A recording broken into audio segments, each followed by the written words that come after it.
Welcome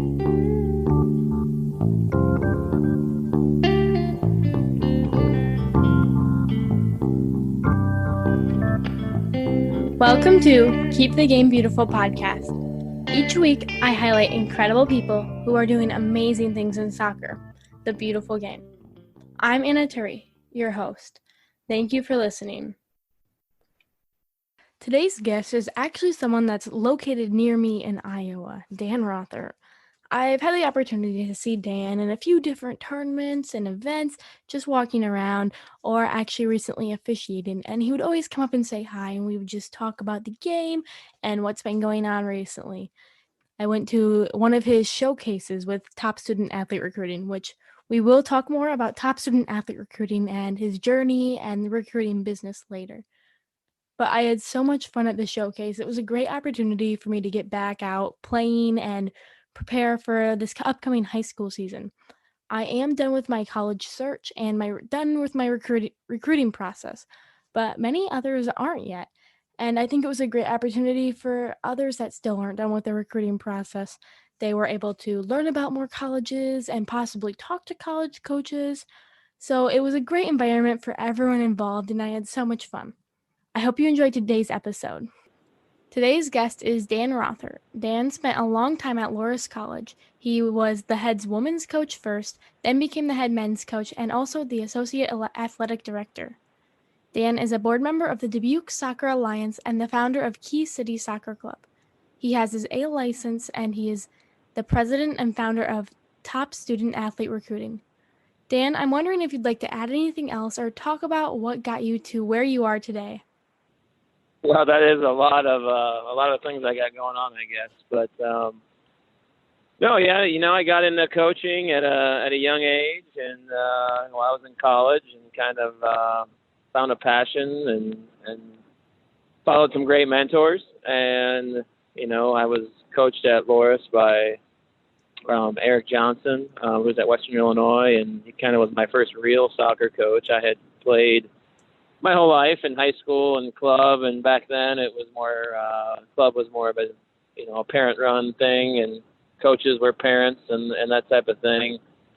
And then in high school, I kind of still had the same thing. I had some dads that were our high school coaches and things like that, and then I got my first real taste of a professional coach, I would call it, when Eric became my coach, and really just saw the light that was something I wanted to do, and I was fortunate enough to be in Iowa, where you could play fall college soccer and get your feet wet coaching some high school in the spring, which doesn't work in every state, and we'll talk more about that later. But that was definitely advantageous and getting me some experience when I was young, and then propelled me into some opportunities right out of college, and landed at Loras at a very young age, back at Loras at a very young age to be the head coach, and I spent 22 years doing that, and now I have my hands in a bunch of different things, and a club that my kids play in, and then a recruiting service that is my full-time job. On this podcast, I always start with the same three questions. First, what does the beautiful game mean to you? It's a great question. I've been thinking about this, Anna, because I know you asked this question.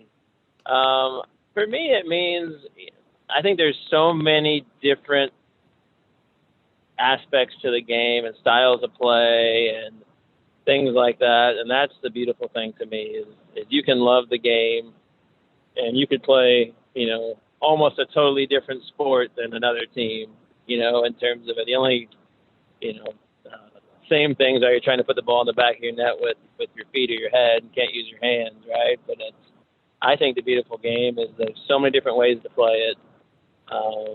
There is just such a diverse group of people playing it around the world, and the passion runs, deeper than I would say any sport worldwide, obviously, and those things make it beautiful to me.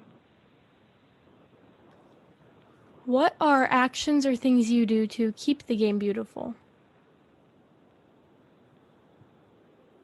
Yeah, that's a great question. I'd like to make the game more accessible. I think that's one thing that is important to me.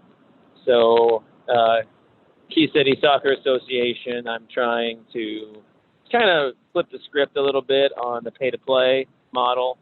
I'm trying to open up opportunities for kids who might not normally get to play on a travel team and have more scholarship opportunities, but also keep the cost low so it's not a burden to families, and hunt the scholarships or sponsorship opportunities so kids can, find we can lower the price and the cost so more kids can play, and that's a huge part of it for me.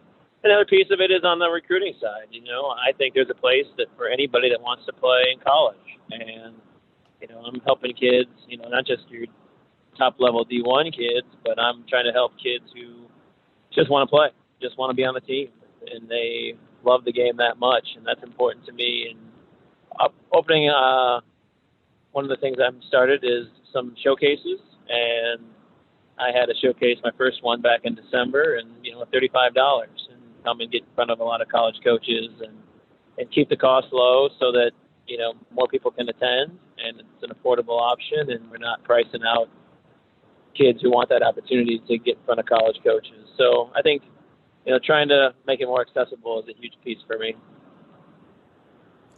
How do you encourage others to keep the game beautiful? Yeah, well, I will. I definitely encourage others to get in the game. Whether it's volunteer for adults or coaches and things like that, or to pursue passions. In coaching, I think that was a big thing that I did as a college coach and as a mentor there, and tried to help people. You maybe not be a soccer person or someone who is able to coach, but can you certainly sponsor our team, or can you help out so we can make this more affordable for others, and try to explain, we don't want to make that situation price somebody out or things like that. So it's not just soccer people that per se, it's others that, or people that don't have, I guess, the experience that can go on and coach and referee and things like that. You can help in other ways, and you can grow the game and get more people playing and those type of things through other means. So that's a big piece of it, volunteering or donating your time, talent, your treasure, whatever it might be. Another thing is that, I'm trying to get a lot of young kids refereeing too, like kids in our Key City, encouraging them to pursue referee licenses. And I think that's another part of it. In addition to playing, I think, understanding referees, and obviously there's shortages of those, but I think another piece of that puzzle is to if you see what a referee goes through on a daily basis, then you're more apt not to be a complaint. I think that's another part of it. There's so many ways you can get involved in the game, which is really cool. So just trying to let people know that there's a lot of different opportunities out there, whether it's coaching, refereeing, volunteering, donating, whatever it might be, letting people know those opportunities, and then, you got to aggressively seek them out. You can't just put them out there and people are going to take them. You have to explain to them why this is important, and I think that's something that I try to do, and with Key City, with everything I do, really. Starting off a little bit, can you talk about top student athlete recruiting and why you started it?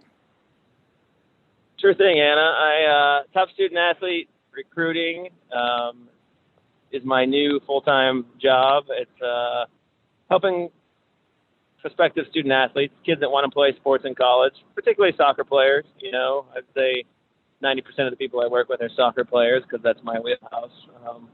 Find a great fit opportunity for them to attend college and play the sport they love. I think that's something that I saw so many mistakes when I was a coach. As a recruiter, I saw so many mistakes that players made or prospects made in the process, or didn't know how to do it and ended up not playing in college, or all these different errors that occurred and I always wondered why that kid chose one place over another or over my school, and and I was trying to get to the bottom of that, and so I really wanted to help because I saw errors in this process, and a lot of overshooting, a lot of, hey, I'm Division One or bust attitude, and then another one that I'm not good enough attitude. There wasn't a place for me, and I think both are wrong, right? I think you got to look at a diverse group of options and see what's out there, and you got to go where you're recruited, where you're wanted,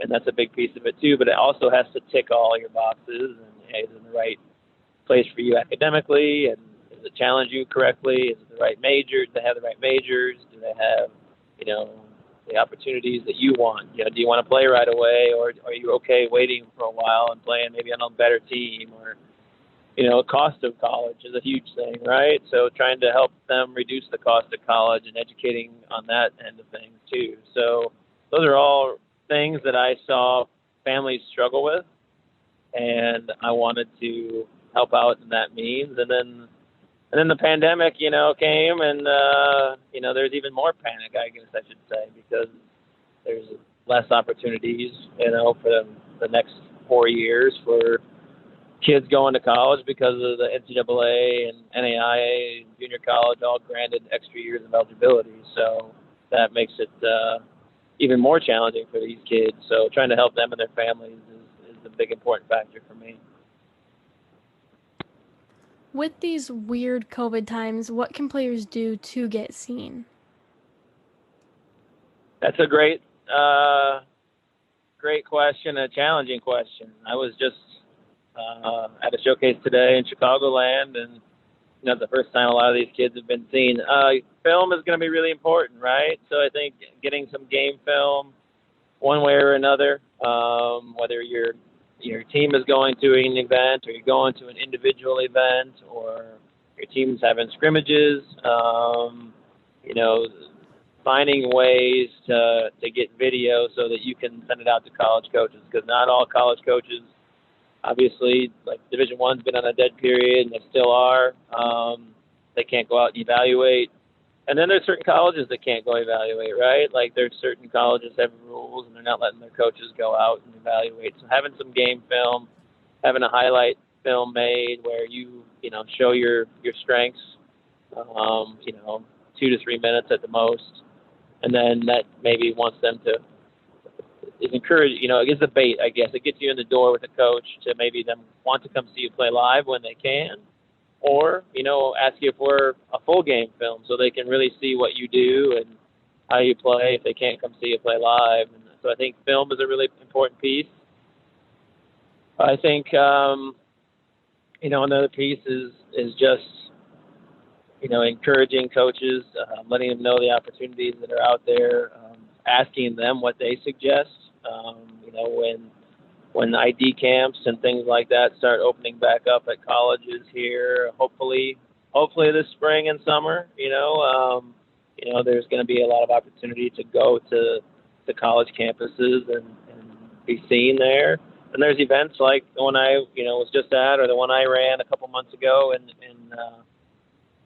in Davenport, and where you can sign up on your own to go to some events. And that might be, being proactive is a huge piece of the recruiting process in general. It's not just, being seen part, but it's getting your name in front of college coaches so that they can decide if they're interested in it. I think that's a huge part. You need to be proactive. Coaches don't just show up at your games. Coaches don't just show up at showcases. You need to tell them you're going to be there. You need to tell them what time you're playing, where you're playing, what color uniform and number you are, and those type of things. So being a proactive prospect is a very important part of it. When players show up to showcases like you had just a while back, what should they do, and how should they present themselves to college coaches? That's important to tell coaches what you're going to be at, because coaches are going to look for you at those events. Or I think another part of that too is coaches may be on the fence about attending an event, or thinking, I don't know if I'm going to go to that one. I don't have anybody playing in it, or I don't have I only have one player playing in it, but they know about. Maybe they don't know the list of players or things like that in advance. So letting college coaches know you're going to be at something, if they are already in attendance, they know to look for you. They may be able to talk to you if you're old enough and the timing is right after the event. But additionally, it might open the door that, I wasn't really thinking I was going to go to that, but I need to see that kid play.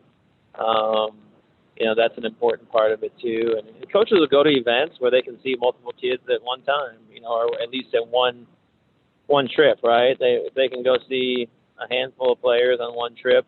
That beats driving to Chicago 5 times for me, when I was coaching at Loras. So if I can go see 5 kids at the same time at the same place, that's an important part of it too. So I think, again, it's that proactive piece. It's that piece where, you're reaching out in advance of events and you're telling coaches, this is what I got going on. Hey, coach, this is my high school season's coming up. Here's my schedule.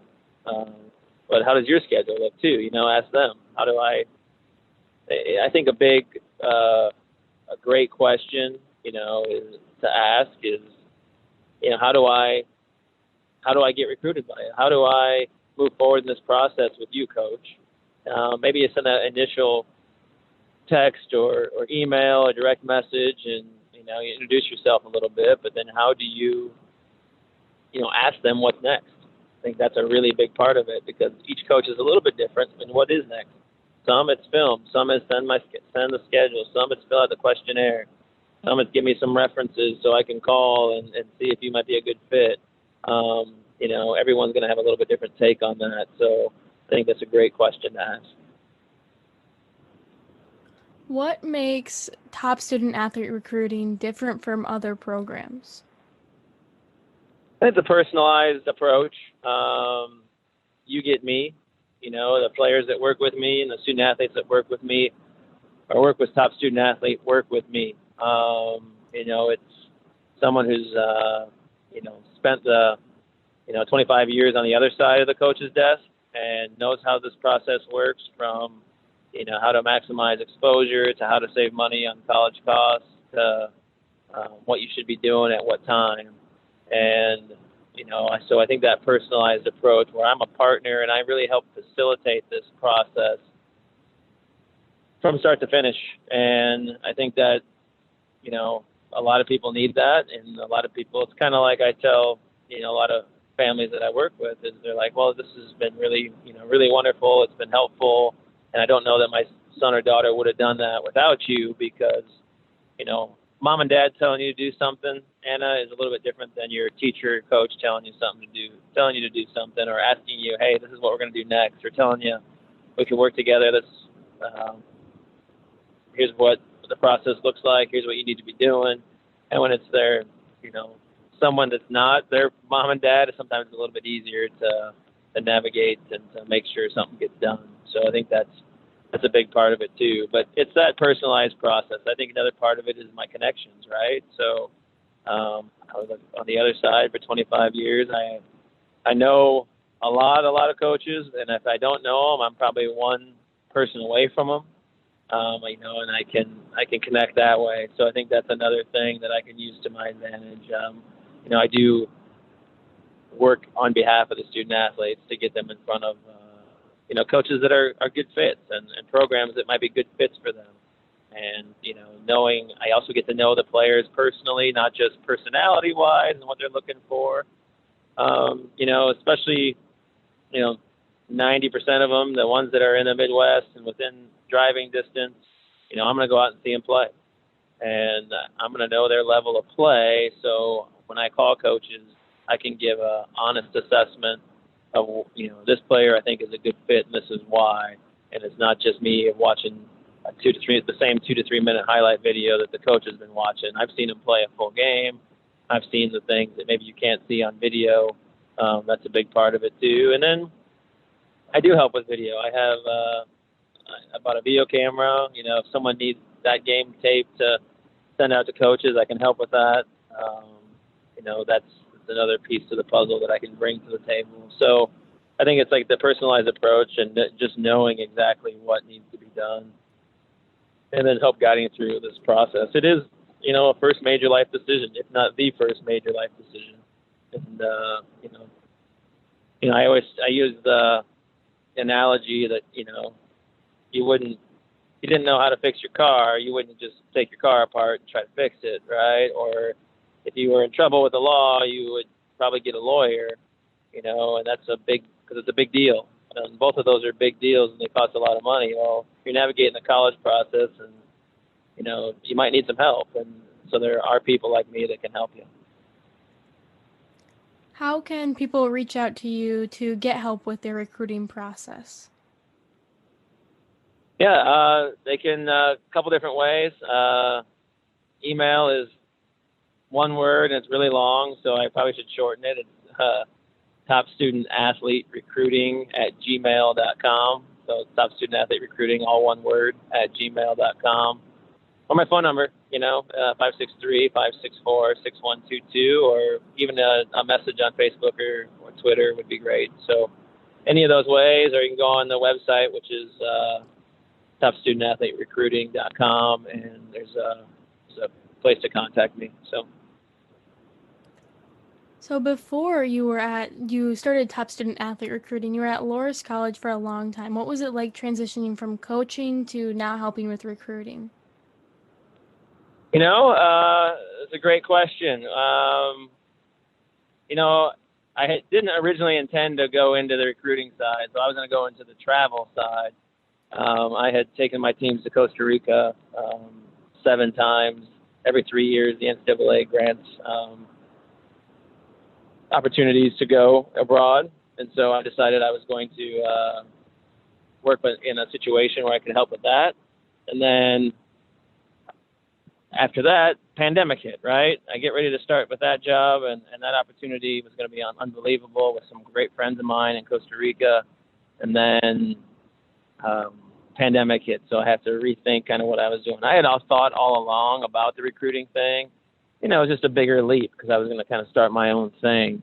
And it was a bigger leap of faith in that regards. And so I had kind of had it planned on the back burner a little bit, and had some ideas and some notes written and how things I wanted it to look and stuff like that. So, but how is it, it's definitely different. I said at a showcase today, and I was on the other side, and I was talking to families, and they're asking me how this thing works, and I'm trying to give them, great information about the process and what they can do to present themselves in a better light to college coaches and things like that. And, and I'm not chasing the 18 to 22-year-old decision or the 18-year-old decision as much anymore. Like, you either want to work with me or you don't, and that's fine.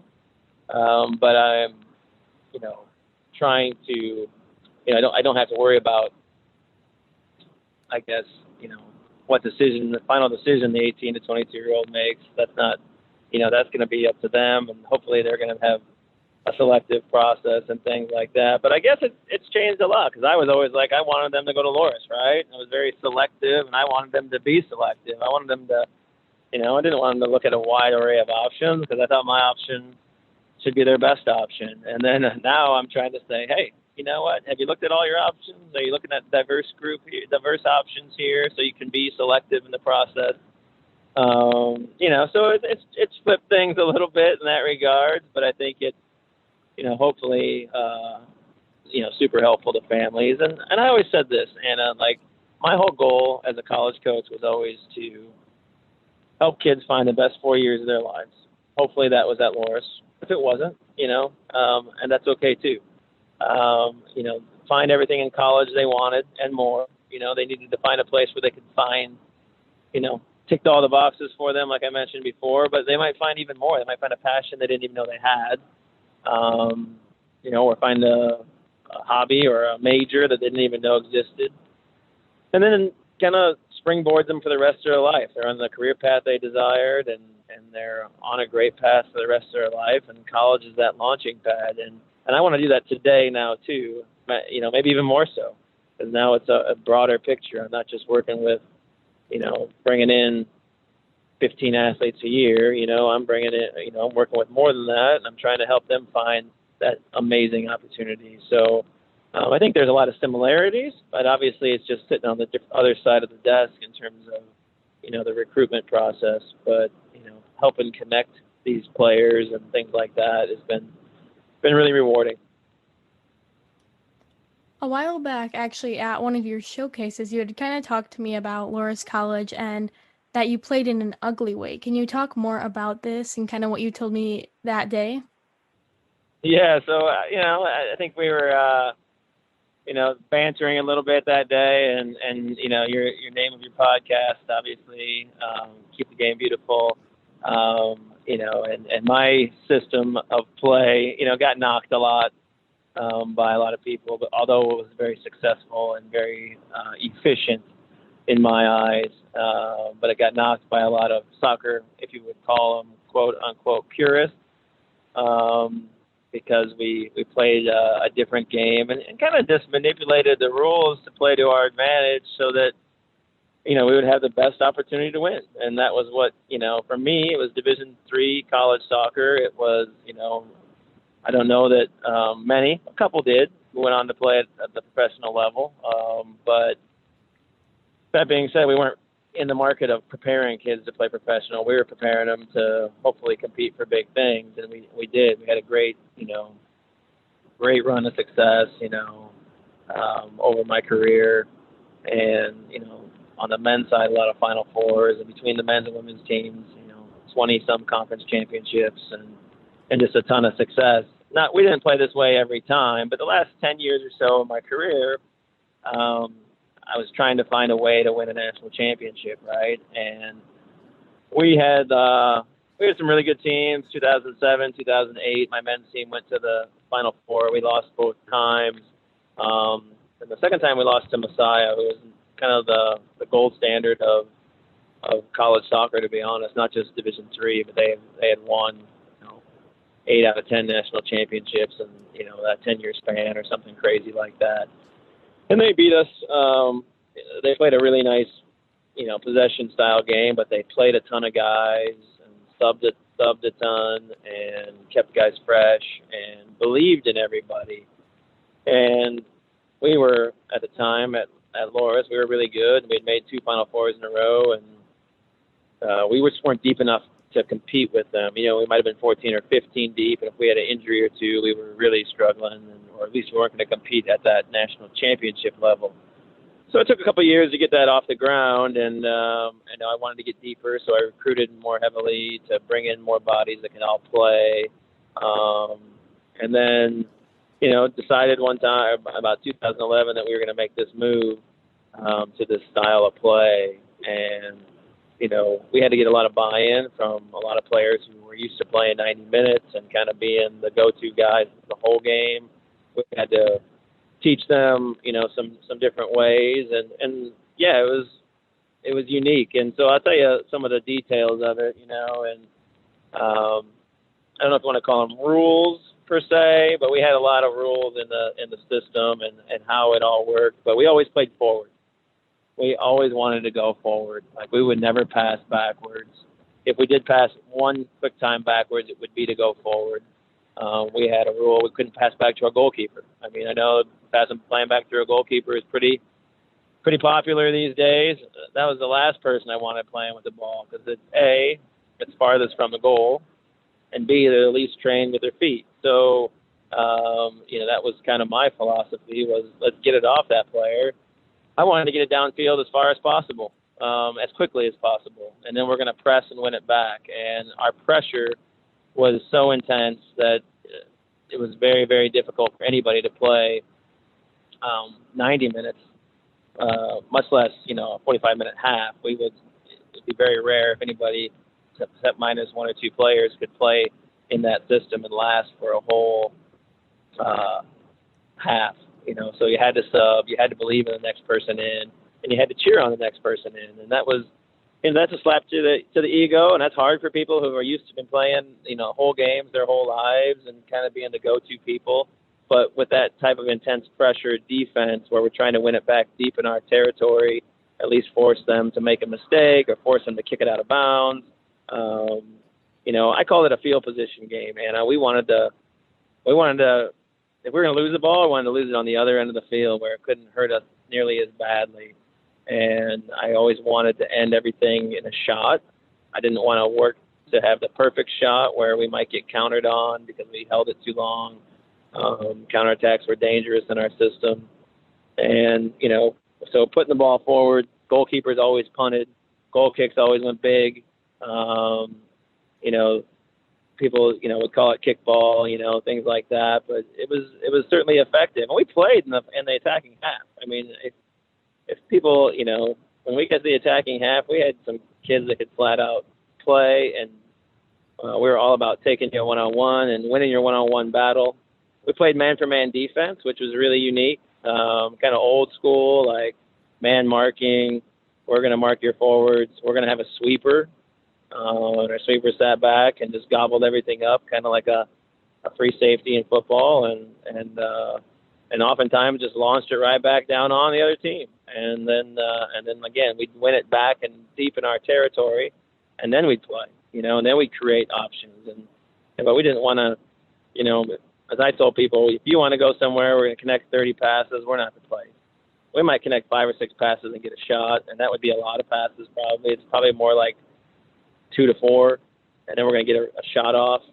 I wanted to end things in a shot so that, everything ended without a counterattack. So if you shoot, it's either going to go in the back of the net and you got a goal, so there's no counterattack. It goes over the end line, and it's either a goal kick or a corner kick, or the goalie catches it and usually slows the game down, and it's a punt, or they're going to roll it out. And so we were able to get back defensively if we ended it that way. So those are all like little rules that we had, that were different. But part of it is because in college soccer, the substitution rules played, that was one of the things that we used to our advantage. Like in subbing, somewhat unlimited subs. If you subbed out in the first half, you were done for the first half. So we would utilize a lot of players in the first half. Oftentimes our forwards, we would go 3 deep at each forward position because we were, running that hard. We're going to play 9 forwards in the first half. In the second half, the starters could go back in, so it typically would go with the starting group, then the second group would come back in, and the starters would go back in to finish the game. And every game was different, and I think that's a huge thing too. We were so adaptable that we could play 3 forwards, we could play 2 forwards, we could play 4 in the back, we could play 4 up top. I played some crazy systems when people packed it in against us, so we just put another number up front. Maybe play 4 forwards, 5 forwards. Just we're gonna find a way to win. We're gonna throw the kitchen sink at you so that we can play to our strengths. Find a way to win and play to those strengths on the given day. A funny story you'll like this. As a goalkeeper, Anna, we had about 10 years ago, I had a converted field player turned into our goalkeeper, and she was great. And she's now the head coach at Rhodes in Memphis. But she was a forward for 2 years, and she was really good in the air, and she's 6 foot tall and a freak athlete in terms of being able to be a great basketball player, volleyball player, and she could get the job done. She really wanted to play goalkeeper, so we tried. But she was so good in the air, every corner kick we took, if we were losing or we were tied, because she's going to get some chances because she's that good in the air and she's that dangerous. And we had taught our backs that, okay, if this happens, I do get a counter opportunity. If we need to make a friendly foul at midfield or something like that, or kick it out of bounds till Katie got back, we would do that. But we never got countered on. And she scored 6 goals on the year, including 3 in the NCAA tournament. So it was a strength.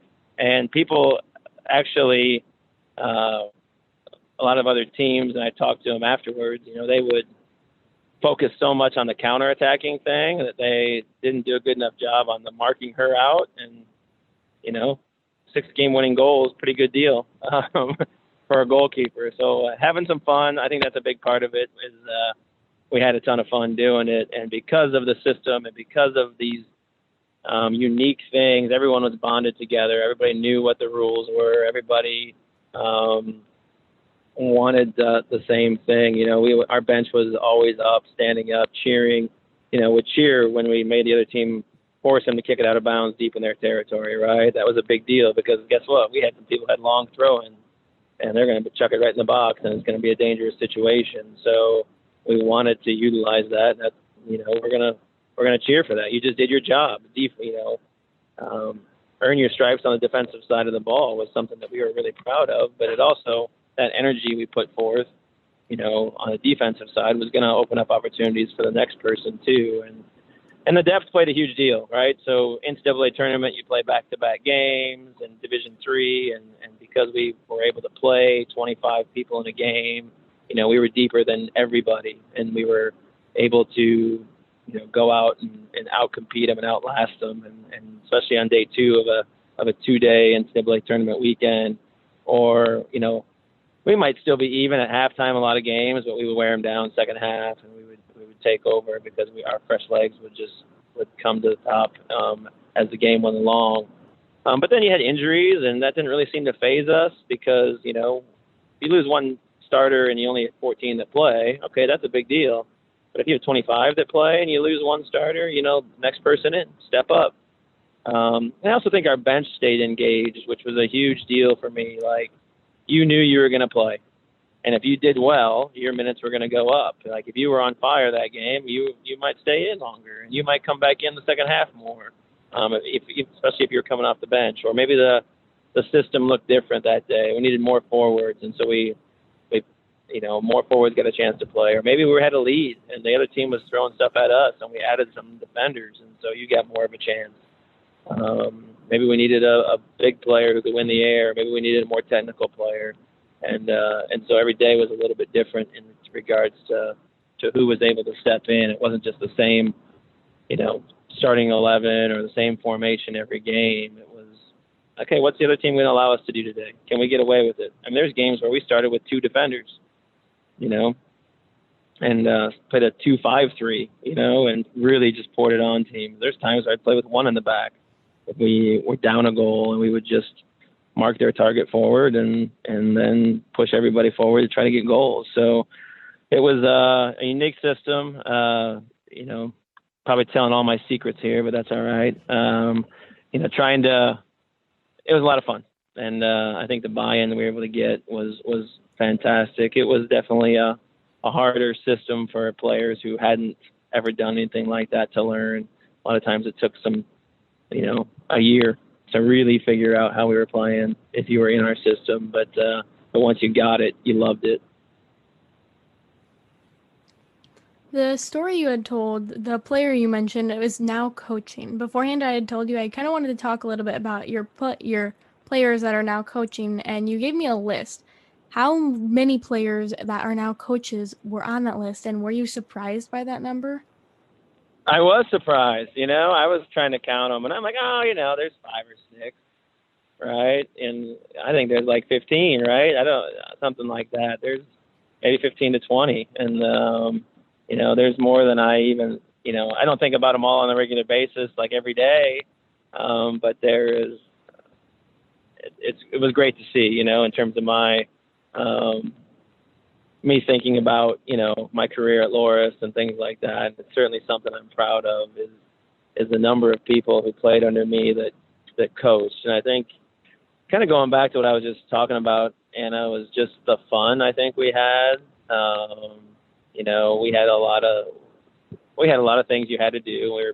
We were disciplined to do those, and that made for a successful program. But the love for each other and the ability to understand someone's strengths, and that strength might be better on the given day, and being okay with that, being okay with your sub scoring, and not being in a situation where there's jealousy or you think you should be on the field. And that is something that I think was a really big part of our success, especially from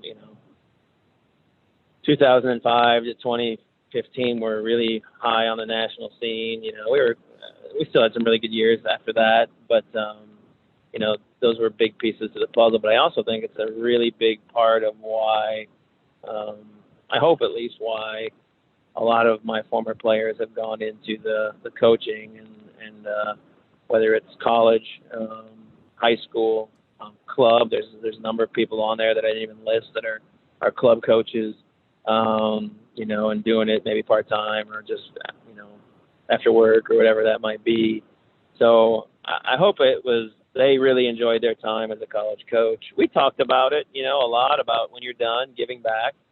It wasn't just giving back while you're at Loras, but there was, some give back right away. Obviously, help the younger guys out and younger girls, and make the season the next year better. After you're graduated. But once you're off and running, don't waste this opportunity. There's others out refereeing. I think that's another great thing. We got plenty of alumni who are pretty successful soccer referees in a pretty high level, and that's another way to give back to the game. So I hope it comes from that enjoyment they had playing in our program. Like I said, the system we played the last 10 years, and I did that with the men and the women. It was just easier to coach both teams kind of playing the same way, to be honest. But we didn't always play that way. We had played a 3-5-2, more possession type style my first, 10 years or so as well. But at the same time, I still think we had that fun and that discipline. Even my first 2 Final Fours, we were a lot more possession oriented and things like that. So I think it comes down to the enjoyment part. When you're coaching a player, can you tell if they have the attributes of a coach? Gosh. Yeah, sometimes, right? And sometimes they surprise you. I had plenty that I kind of knew would be great coaches, right? And they were leaders on the field, and you could tell that they would be primed for it. Then I had some others who maybe I didn't think that about, but then when they got into that field, they really shine. So sometimes, maybe a more quiet player, or maybe, somebody they're more quiet as a player, but when they get to be the coach, they're a little bit different. I think a unique thing, and I want to mention this again, I kind of did at the beginning, and how I started as a coach was in Iowa. High school soccer for boys and girls is in the spring. And then the fall season, the soccer season at Division III, we have a limited spring season. So I had the opportunity to start coaching high school as a sophomore in college, right? And then that evolved into becoming a head high school coach. And before I even graduated, I had, some fantastic experience and really fell in love with coaching. And a lot of our players at Loras, under my watch, had that opportunity. The local high schools would call and say, hey, we need an assistant coach this year, coach. Who do you have? We need a head coach. Do you have anybody that's ready? And they were able to get their, feet wet at the high school level while they were still in college, get an unbelievable, paid internship, if you will, where they just build their resume. And, so when they were able to move on, it was time to go for their first college job or their assistant job or grad assistant job or whatever it was. Their resume was tons better than, the kid who was in a state where fall soccer for college was the same time as high school soccer, and they didn't get that experience. So to be able to have that in our backyard was I think a big player in that coaching tree that I mentioned, 15 to 20 players out there coaching college soccer, because like me, they all got that experience. And, still today, I'm still recommending people for, the high school jobs in the area and, things like that. Some young people who would be great opportunities. And like I said, some were ready right away and kind of the born leaders of our team, and others were all right, well, this says they say they want to coach. I don't know yet. And then they would turn out to really fall in love with it and groom their way through it. I ran into one of my players today at the showcase, and honestly, I didn't even know she was coaching. So add another one to that. She's an assistant coach at a community college in the Chicagoland, and I didn't even know she was doing it. And she's like, I just love it so much. I'm a nurse, but I do this on the side because I love it. It's more fun, right? And then I think that's a big, hopefully a big thing that they learned from our program. And when I was coaching, is just the enjoyment of that piece and the fun part of it, and never take ourselves too serious. But yeah, when it's go time, it's go time. I think we flipped a switch when it got to the field and we got between the lines and it was game time. We flipped the switch and turned it on, and it was, we're going to win the game. Well, as soon as the game was over, we were able to move on and hold our heads high, if we win or lose, and have a smile on our face and have a lot of fun. So that was a big part of it for me. Before we wrap up, can you talk a little bit about Key City Soccer Association and the goals of the association? Yeah, I will. Yeah, got a lot of things going on, don't I, Anna? So, the Key City Soccer Association, I started 5 years ago, maybe 6. So my oldest son, Danny's 14.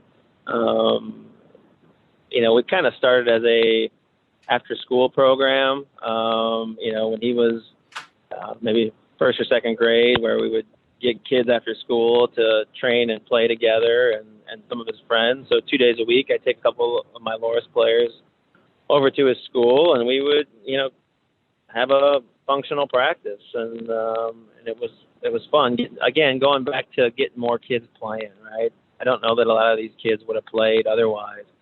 And so there was no after-school sports in the elementary, and I was offering an opportunity for some elementary-type school sports, and a ton of kids took that opportunity. Well, now they're looking for game opportunities, and there were so many kids doing it that I went to another school and started that, and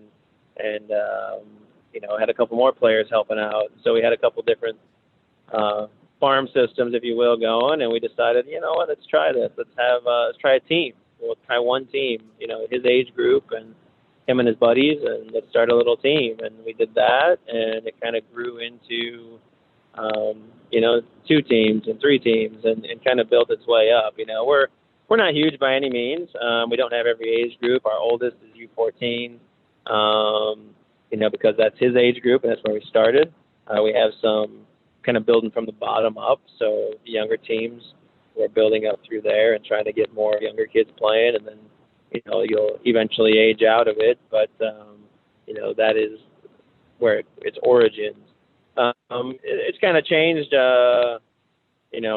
through time. Like I said, it was just kind of a thing for him and his buddies, and then it was through his school, and now it's through the whole city of Dubuque, and it's trying to get more kids playing. Like I said at the beginning, at a reduced cost, at affordable cost. We do things a lot differently. We don't have tryouts.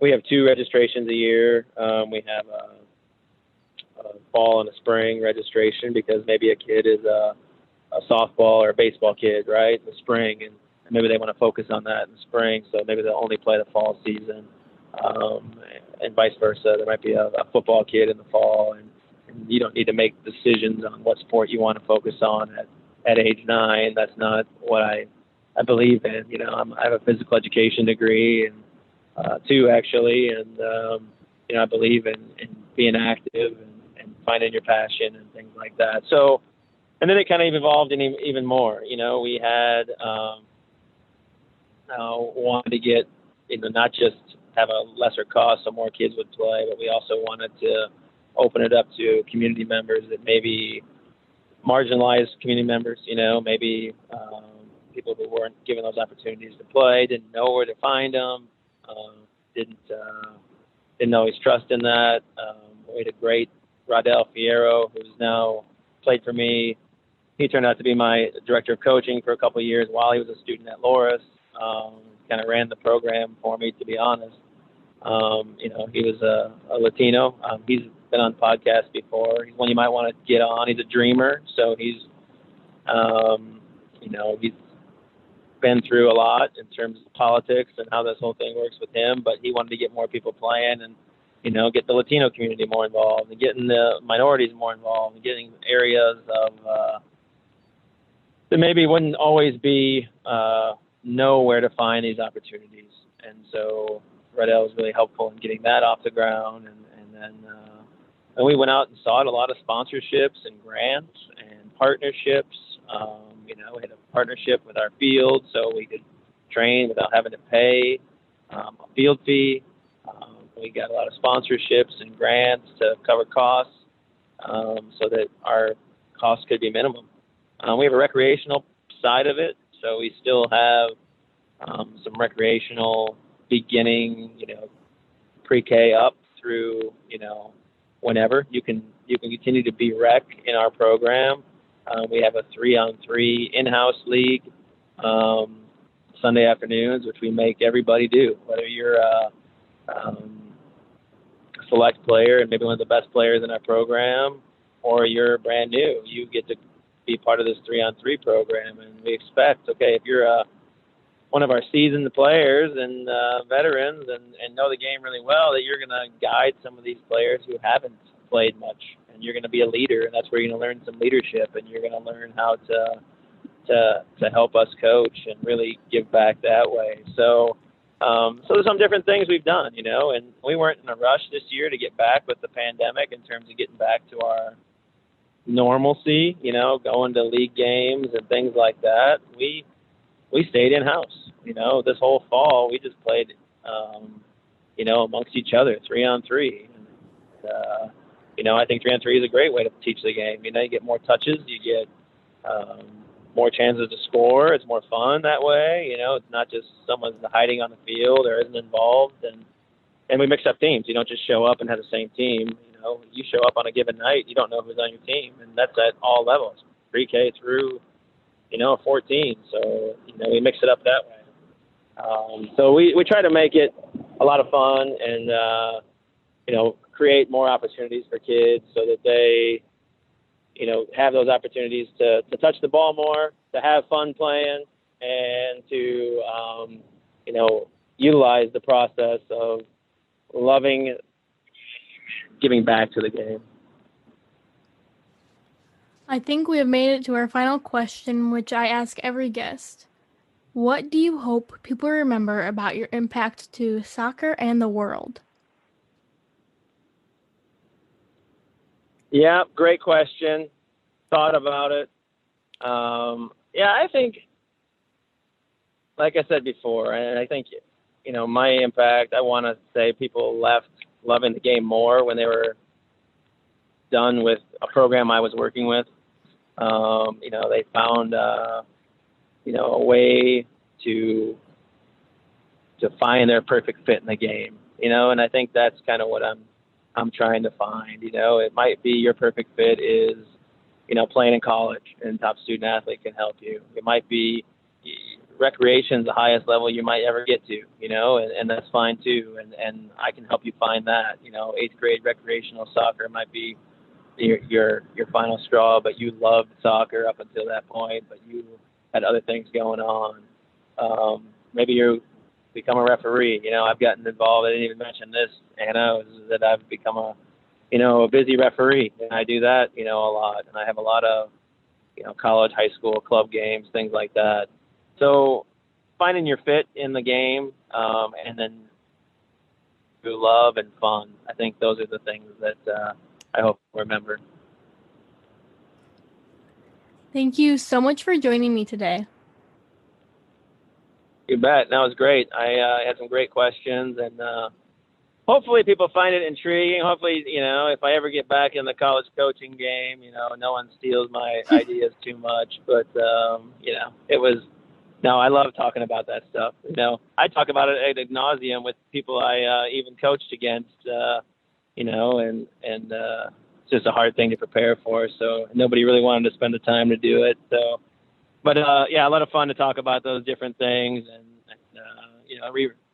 go back a little bit and, look back on the coaching side and the style of play and the fun we had doing that, but also the people we had, right? And and then what we're doing now. So I appreciate the opportunity, and this has been an awesome podcast you're putting on, and I'm a longtime listener. So thanks for having me. Yeah, of course, and thanks for listening too. Dan shared so many amazing stories. He obviously loves this game like no other. I think he could talk on and on about the game, and he comes from so many different points of view, which is actually interesting. Coaching women and coaching men and the recruiting business and starting Key City Soccer Association and also officiating. I know for myself, once I started officiating, I definitely had a different point of view in terms of what I'd said when I was a coach and what I said when I was a player as well. When you get yelled at as an official, you definitely think more about what you're doing in your game. And I remember Dan talking just a little bit about that, about catching himself when he gets heated or when he blows up just slightly. I hope you enjoyed the episode today, and until next time, remember to keep the game beautiful.